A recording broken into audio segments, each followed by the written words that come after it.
So this is the part 2a.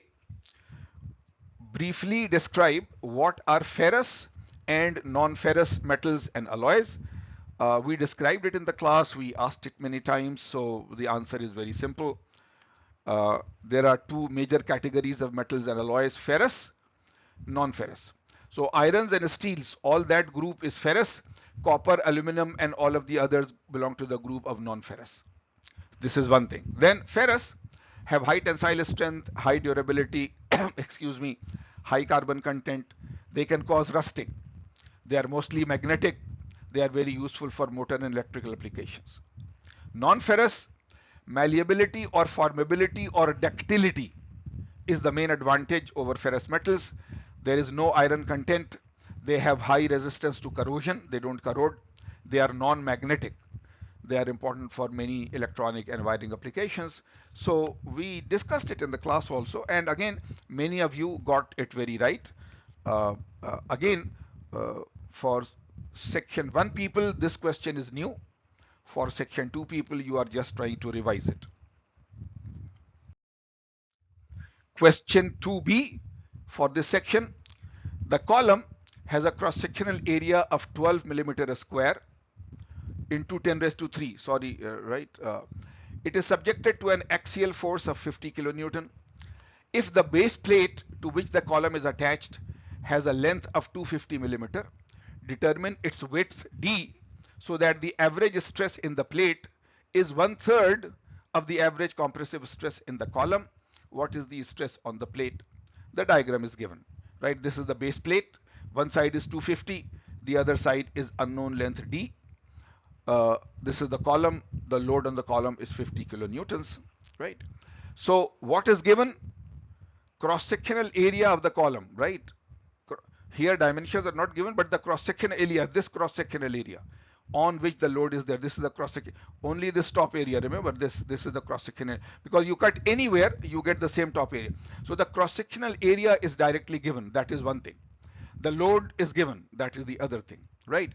And this dimension is given. So these are the givens. And what is the unknown? The first unknown is that find d, right? And the second unknown, what is the stress on the plate? Stress on the plate. So again, it's a very simple, a small question. Most of you got it right. So again, stop here, resolve it yourself before looking into the solution.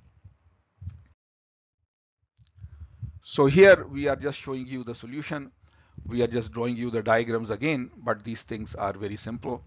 The stress on the column is force upon area. Force is 50 kilonewton, and area is already given, right? This area was already given.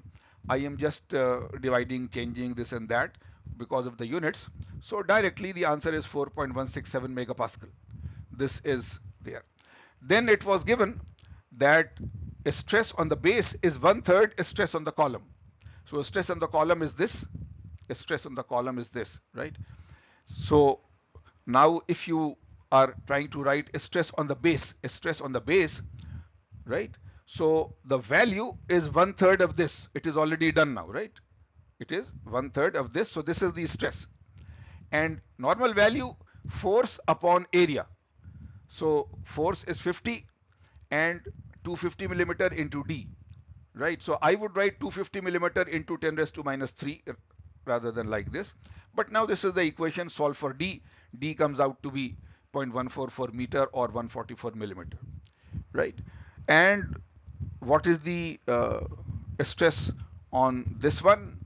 I mean, here it is already given. So you have calculated it here, but you can just write that, right? It was 1/3 of this, so it is 1.39 megapascal. So a rather simple question, but just very basic things and so on.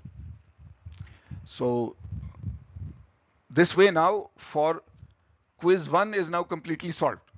The multiple choice part, the true false part, part A and part B of question 2 for section 1, and part A and part B of question 2 for the other section, right? So this is it for now. So we will now move to quiz 2, of course. As before, question 1A will be about the multiple choice. So let's go. A small grain size leads to more grain boundaries, higher strength, uniform properties. So of course, it's all three. Grain size changes all of these three things. Length of grains will be maximum after cold rolling, recovery, recrystallization, grain growth. So again, if you remember very simply that the grains will be the longest just after the cold rolling process, right? So this is the answer. Compared to annealing, after tempering, strength of a metal is what? Right? Lower, same, higher, none of the above. So if you remember, after annealing, stresses are removed, but the strength is low. It is a soft material. After tempering, we increase the strength a little, right? So strength of the metal after tempering is higher than compared to annealing.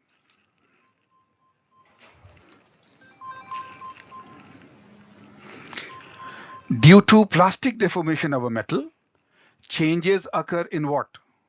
Grain shape, dislocation arrangement, strength and hardness, or all of the three. So if you remember, I mean, you see, you plastically deform a metal, grain shape changes, dislocation arrangement changes. Plastic deformation, strength and hardness will change if it is cold working. So all three would be the best answer. Change from ductile to brittle behavior with temperature happens for high strength alloys, FCC metals, low strength BCC metals, all three. This I will leave to you. There is a small graph there, ductile to brittle transition temperature, right? There is a higher curve, there is a lower curve, and there is a curve which is changing. So that curve which is changing, you give the answer.